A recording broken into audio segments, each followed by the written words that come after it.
गांव के किनारे रामू नाम का एक किसान रहता था। वह मेहनती था, समय पर हल चलाता, बीज बोता और अपने खेत को अपने बच्चे जैसा संभालता था। लेकिन कई हफ्तों से उसकी पकी हुई फसल रात में कोई चुरा ले जाता था। अरे फिर से? कल शाम तक तो ये कतार पूरी भरी हुई थी। इतनी मेहनत करता हूँ, सुबह से शाम तक खेत में लगा रहता हूँ और रात को कोई आकर सब ले जाता है। रामू झुककर मिट्टी को देखने लगा। उसके चेहरे पर थकान भी थी और चिंता भी। जहां बालियां टूटी थीं, वहां गीली मिट्टी पर साफ पैरों के निशान बने हुए थे। ये निशान कल वाले नहीं है, कोई आज रात ही आया है। कदम छोटे नहीं है, मतलब बच्चा नहीं, और एक ही आदमी नहीं लगता। रामू भैया, सुबह सुबह इतने चुप क्यों खड़े हो? सब ठीक है क्या?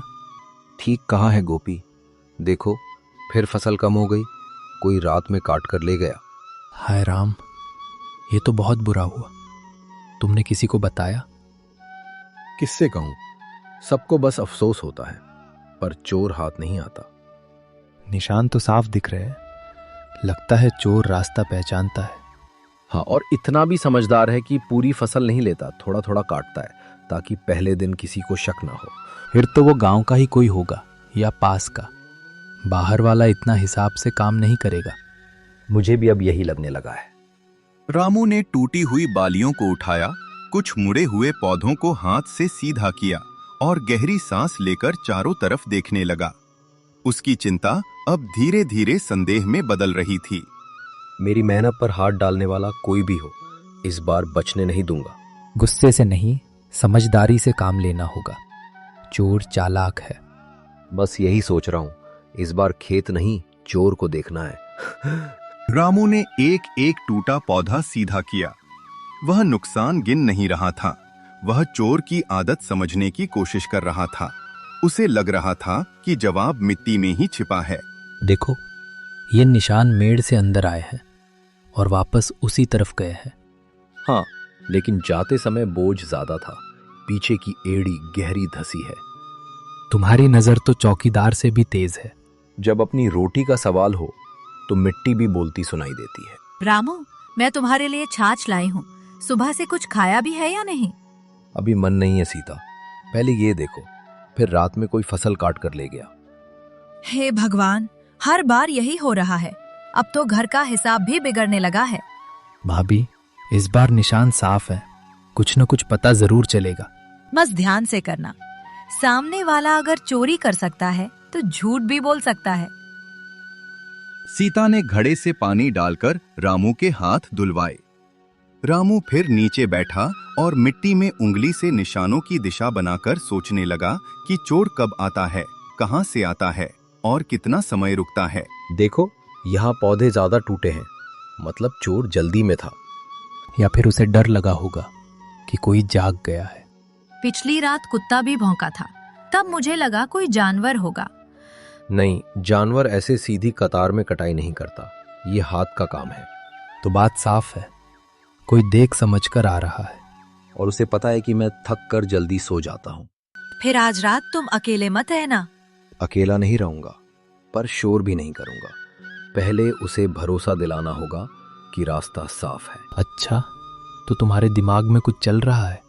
अभी बस धागे जुड़ रहे हैं, पूरी गांठ शाम तक बनेगी। दोपहर तक खबर फैल चुकी थी कि रामू के खेत से फिर फसल गई है। गांव में सहानुभूति थी, पर साथ ही धीमी फुसफुसाहट भी।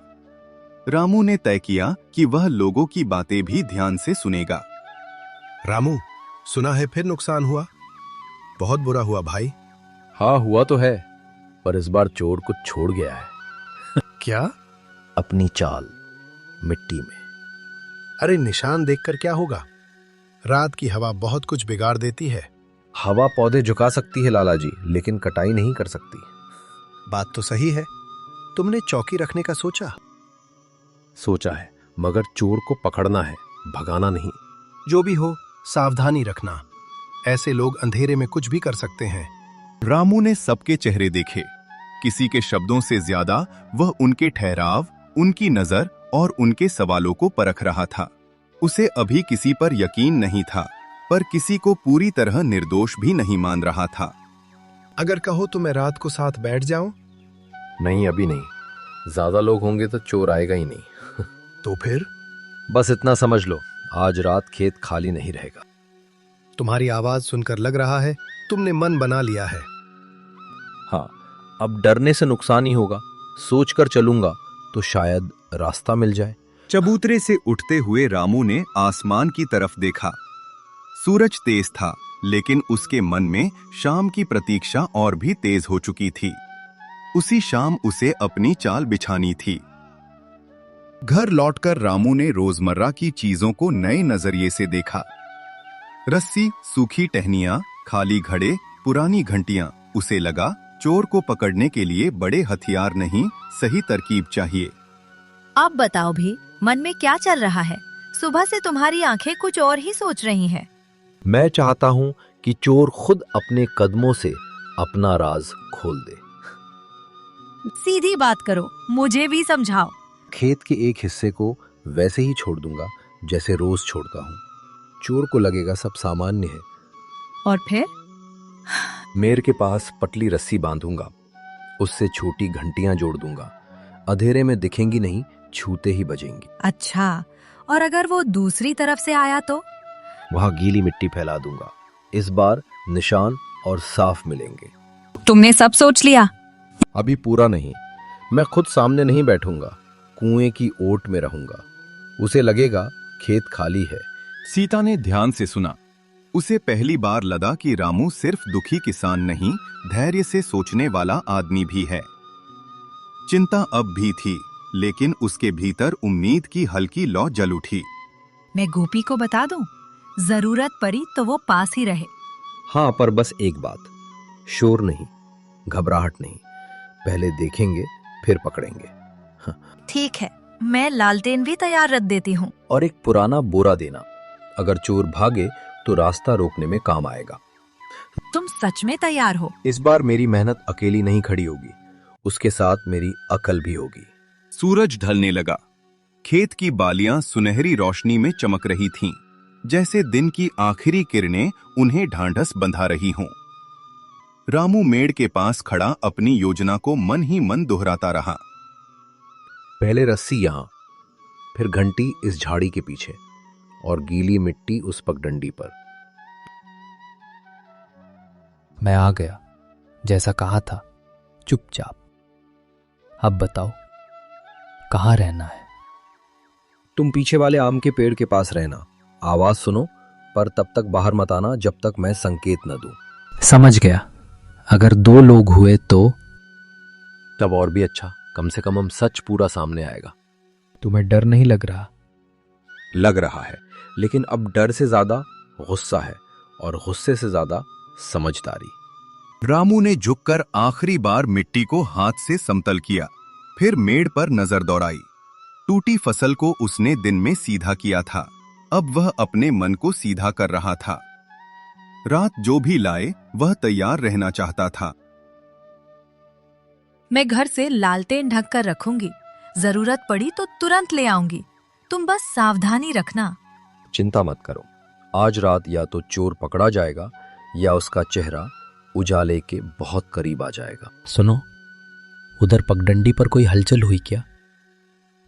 अभी नहीं, लेकिन हवा बदल गई है, कोई आने वाला है। अंधेरा धीरे धीरे खेत पर उतरने लगा। दूर कहीं सूखी टहनी चटकी। रामू ने सांस रोक ली, आंखें पगडंडी पर जमा दी। अगले ही पल मेड़ के पास बहुत हल्की सी आहट सुनाई दी। वही है, आज रात सच खुद चलकर मेरे खेत में आने वाला है।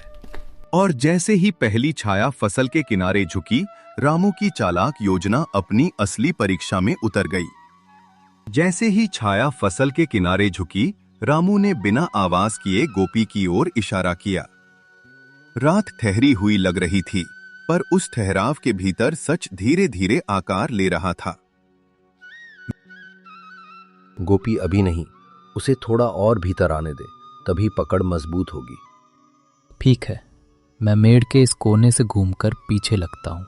छाया ने झुककर कुछ पौधे दबाए, फिर जल्दी जल्दी हाथ चलाने लगी। रामू समझ गया, यह कोई जानवर नहीं, इंसान है और उसे रास्तों की पूरी पहचान है। अरे कौन है वहां? हाथ रोक ले। कौन है? भागने की मत सोच, मैं पीछे खड़ा हूं।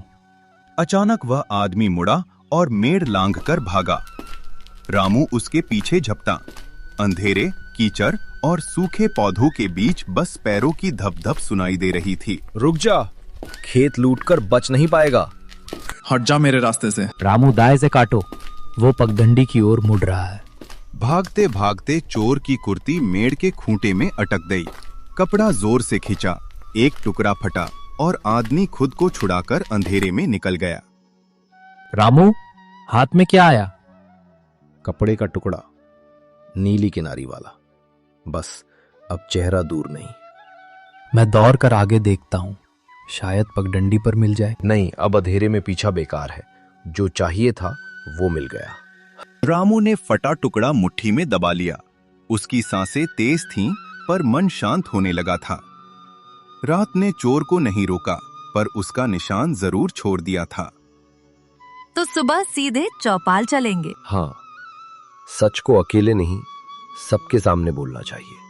और अगर वही आदमी भीड़ में खड़ा मिला तो? तब उसकी आंखें और ये कपड़ा दोनों एक ही बात कहेंगे। रात बीत चुकी थी। खेत का नुकसान छोटा नहीं था, पर आज रामू के चेहरे पर घबराहट नहीं, एक तय इरादा था। उसे मालूम था कि सुबह का उजाला कई बार इंसानों की सूरत भी साफ कर देता है। पहले पानी पी लो, सारी रात जागे हो। पानी पी लूंगा, पर देर नहीं करूंगा। चौपाल पर लोग जुटने से पहले पहुंचना है। मैंने भोर में पगडंडी भी देखी। कुछ धुंधले पैरों के निशान थे, पर साफ पहचान नहीं बनी। कोई बात नहीं, आज हमारी सबसे बड़ी गवाही यही कपड़ा है। तुम सबको कैसे बताओगे? गुस्से में बोलोगे तो लोग बात का मतलब छोड़ देंगे। नहीं, मैं शांत रहूंगा। जो देखा बस वही कहूंगा। सही है। जब आदमी सच में मजबूत होता है तो आवाज ऊंची नहीं करनी पड़ती। हाँ, पहले रात की बात बताऊंगा, फिर ये टुकड़ा सबके सामने उठाऊंगा। रामू ने कपड़े के टुकड़े को फैलाकर देखा।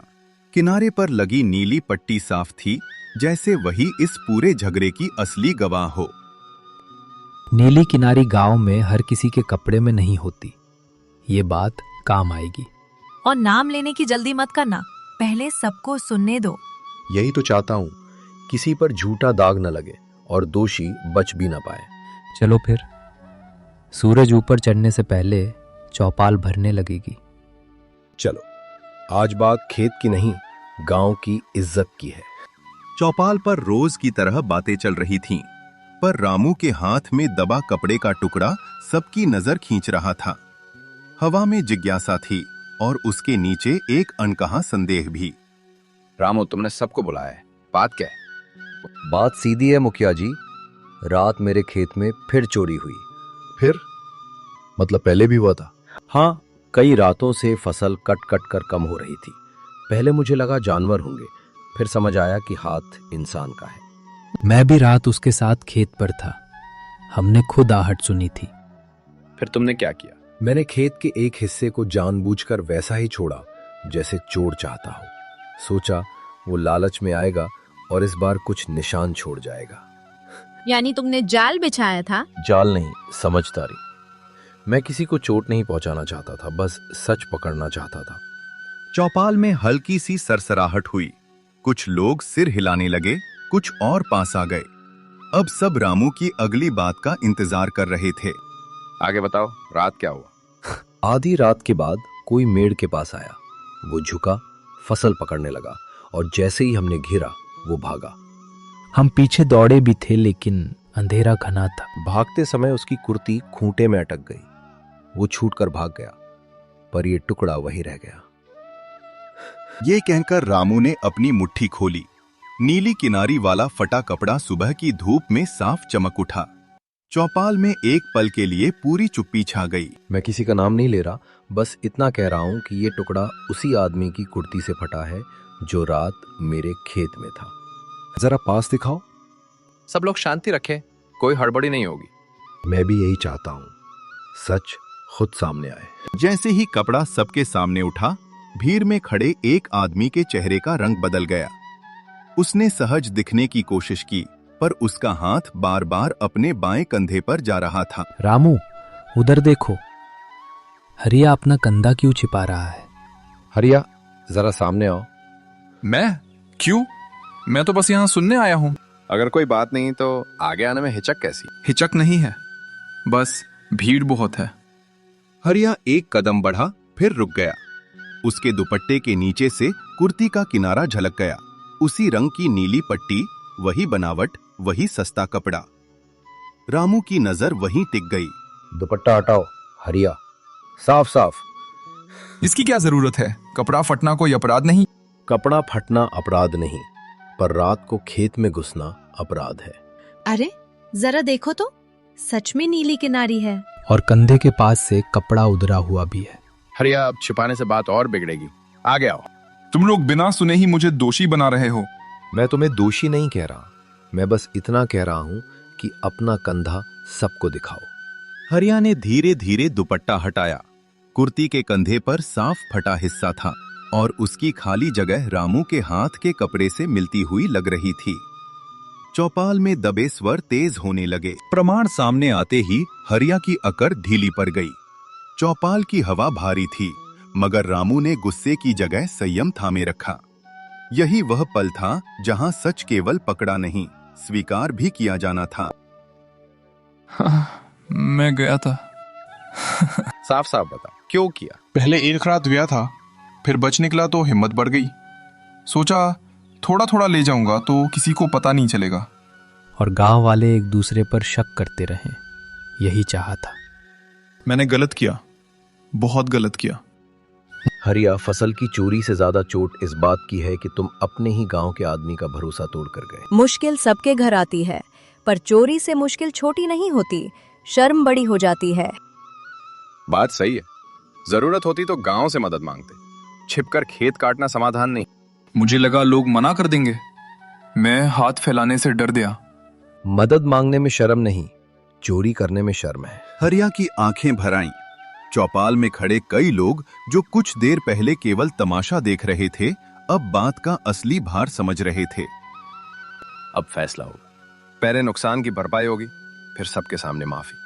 मैं भरपाई करूंगा, जितना समय लगे मेहनत करके चुका दूंगा। मुझे बदला नहीं चाहिए, मेरा नुकसान पूरा हो जाए और आगे से किसी खेत की ओर बुरी नजर ना उठे, यही काफी है।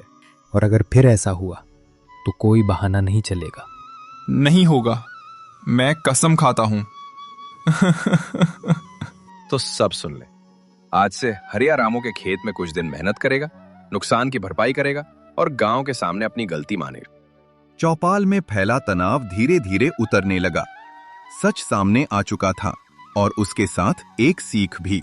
चालाकी से पकड़ा गया चोर अंत में ईमानदारी से ही वापस इंसान बन सकता है। चलो रामू, अब खेत भी संभालना है, सूरज चढ़ाया है। हाँ, और आज मन हल्का है। फसल फिर उग जाएगी, बस भरोसा भी साथ उगना चाहिए।